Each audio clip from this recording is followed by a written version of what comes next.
ഒരു സസ്പെൻസ് ബാക്കി വെച്ചിരുന്നു Scaloni.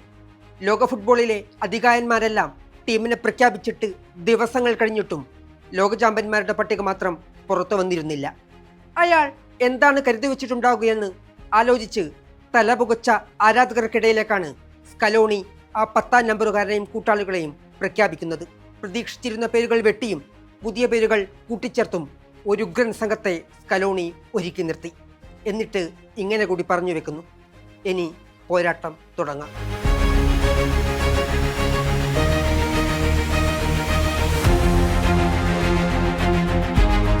Lionel Messi, Emiliano Martinez, Nicolas Otamendi, Rodrigo De Paul എന്നിങ്ങനെ 2022 ലോകകപ്പ് കളിച്ച ഒട്ടുമിക്ക താരങ്ങളും ഇക്കുറിയും സ്കലോണിയുടെ സംഘത്തിലുണ്ട്. മുന്നേറ്റവും മധ്യനിരയും അതിശക്തം. പ്രതിരോധ കോട്ടയിൽ ഒട്ടാമെൻഡിയും പിറകിൽ എമിലിയാനോയും നിലയുറപ്പിക്കുമ്പോൾ ഒന്ന് വ്യക്തം: കിരീടം നിലനിർത്തുന്നതിൽ കുറഞ്ഞ ഒരു ലക്ഷ്യവും ഈ നീലക്കുപ്പായക്കാർക്ക് മുന്നിലില്ല. മെസ്സിപ്പടയെ വീഴ്ത്താൻ അവനാഴിയിലെ അസ്ത്രങ്ങളെല്ലാം പുറത്തെടുക്കേണ്ടി വരും എതിരാളികൾക്ക്. കണ്ണുകളെല്ലാം നായകൻ മെസ്സിയിൽ തന്നെയാണ്.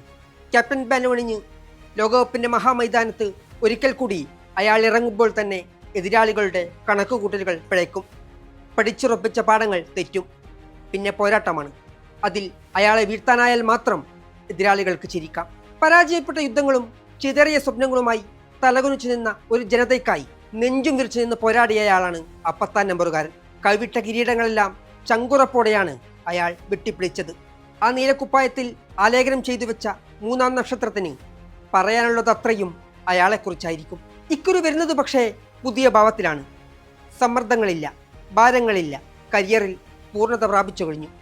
എന്നിട്ടും ഒരിക്കൽ കൂടി ആ കിനാവ് തേടി പന്തു തൊട്ടാമെന്ന് അയാൾ വിചാരിക്കുന്നുണ്ടെങ്കിൽ കാത്തിരിക്കൂവെന്ന് നീലക്കുപ്പായക്കാരെ ഹൃദയത്തിലിരുന്ന ആ ജനതയോട് അയാൾ പറയുന്നുണ്ടെങ്കിൽ ഒന്നുറപ്പിക്കാം, കാണാൻ പോകുന്നത് മറ്റൊരു മെസ്സിയെ ആയിരിക്കും.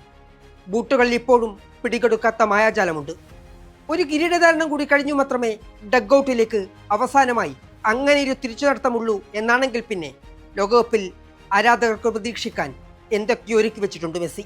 6-ാം വരവിൽ ഒപ്പം കൂട്ടിനുള്ളവരും പേരുകേട്ടവരാണ്. കൂടുതൽ പേരും കഴിഞ്ഞ തവണയും കൂടെ കളിച്ചവർ.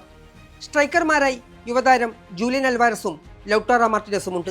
Thiago Almada, Nicolas Paz, Nicolas Gonzalez, Giuliano Simeone, Manuel Lopez എന്നിവരും മുന്നേറ്റ നിരയിലുണ്ട്.